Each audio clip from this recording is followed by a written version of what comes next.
From frozen tundra to cobblestone streets, a tale of two worlds. Imagine a place where the icy winds of the Canadian wilderness meet the historic charm of European cities.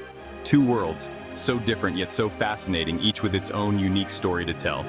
Picture this, a vast snowy landscape stretching as far as the eye can see. The snow blankets everything in a serene white silence, creating a scene that feels almost otherworldly.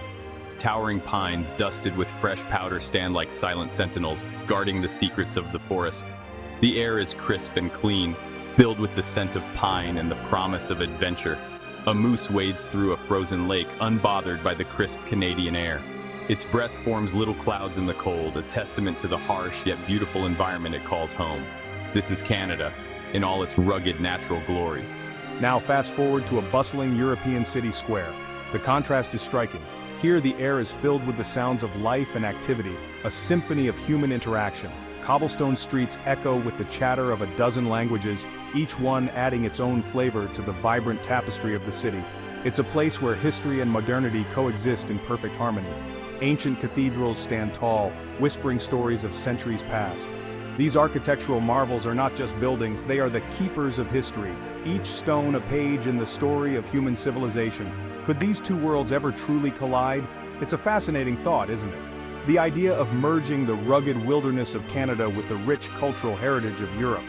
It's a question that seems straight out of a political satire, a whimsical notion that makes you smile at its sheer absurdity. But sometimes, it's these absurd ideas that make us think the most. Imagine discussing this over a plate of poutine, the quintessential Canadian comfort food. The laughter and the food make the idea seem even more outlandish, yet somehow, it also feels a bit more possible. But let's indulge the absurdity for a moment, shall we? Let's dive into this imaginative exercise and see where it takes us. After all, the best ideas often come from the most unexpected places. Let's imagine a world where Canada, that friendly giant of the north, decides to ditch the moose and join the European Union. What would that look like? How would it change the landscape, both literally and figuratively?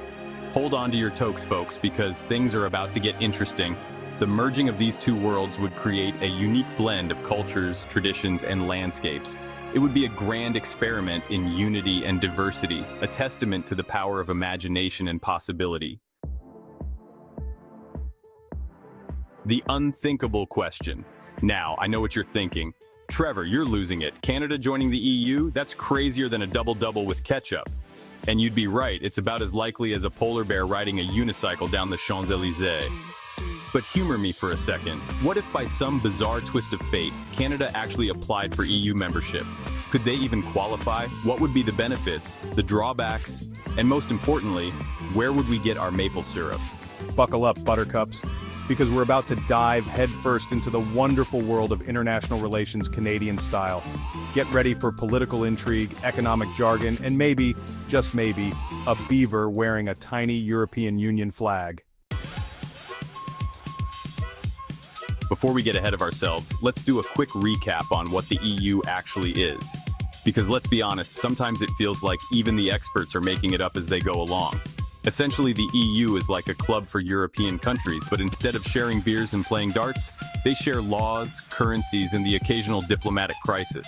It all started after World War II, when some smart cookies decided that maybe, just maybe, endless war wasn't the best way to solve problems. So they started with a little economic cooperation, then threw in some free movement of people, and boom, the European Union was born. Fast forward to today, and the EU has 27 members, a single currency for most of them anyway, and a whole lot of bureaucracy. But let's rewind a bit. The journey to the EU we know today wasn't exactly a straight line. After the devastation of World War II, Europe was in ruins. The idea was to create a system where countries were so economically interdependent that war would be unthinkable. The Marshall Plan helped rebuild Europe, and soon after, the European Coal and Steel Community was formed in 1951. This was the first step towards economic integration. Then came the Treaty of Rome in 1957, which established the European Economic Community, or EEC. This was a major leap towards a unified Europe. Fast forward to 1993, and the Maastricht Treaty officially created the European Union. This treaty not only expanded economic cooperation, but also introduced new areas of policy, including foreign affairs and justice. In 2002, The euro was introduced as the single currency for many EU countries, making travel and trade much easier. The EU continued to grow with new countries joining in waves. The most significant enlargement happened in 2004 when 10 new countries became members. Of course, it hasn't all been smooth sailing. The UK decided to leave the EU in 2016, a move known as Brexit, which has had significant political and economic repercussions. Today, the EU faces numerous challenges, from economic disparities between member states to debates over immigration and sovereignty. Yet it remains a unique experiment in international cooperation. Despite its complexities, the EU has brought about unprecedented peace and prosperity to a continent once ravaged by war. It allows for the free movement of people, goods, services, and capital, making it easier for Europeans to live, work, and travel across borders. The EU also funds numerous projects in science, education, and culture, fostering innovation and collaboration across its member states. So, while it may seem like a bureaucratic maze at times, the EU is a testament to what can be achieved when countries come together for a common purpose. And that, in a very, very brief nutshell, is the story of the European Union. Section 4. The Copenhagen Criteria, Europe's exclusive club rules. The European Union, often seen as a beacon of unity and cooperation, has a set of stringent rules for any country aspiring to join its ranks. These rules are collectively known as the Copenhagen Criteria, and they are the gatekeepers to this exclusive club. Now, joining this exclusive club isn't as easy as showing up with a tray of Nanaimo bars and a friendly "how's it going?" Oh no, my friends. While Canadians might charm you with their politeness and delicious desserts, the EU has a much more rigorous process in place. It's not about how friendly or hospitable you are. It's about meeting specific, non-negotiable criteria. To become a member of the EU, you need to pass a series of tests known as the Copenhagen Criteria. These criteria are designed to ensure that any new member is fully prepared to integrate into the EU's political and economic systems. It's a way to maintain stability and cohesion within the Union. Think of it as a really intense job interview, but instead of a hiring manager, you're facing a panel of stern-looking European diplomats.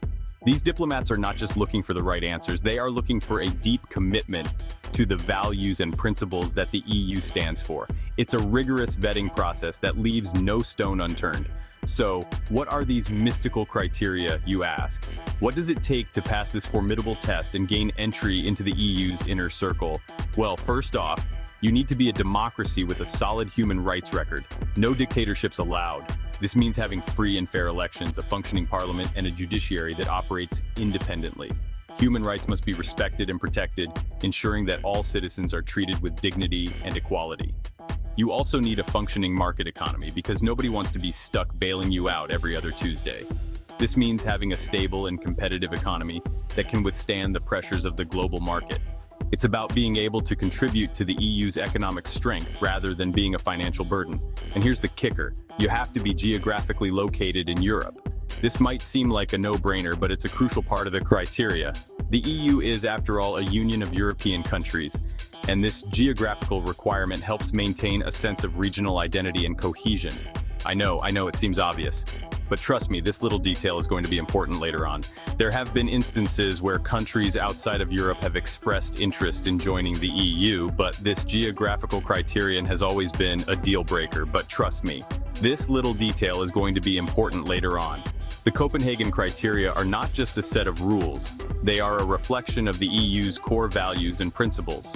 They ensure that any new member is fully aligned with the Union's goals and can contribute positively to its future.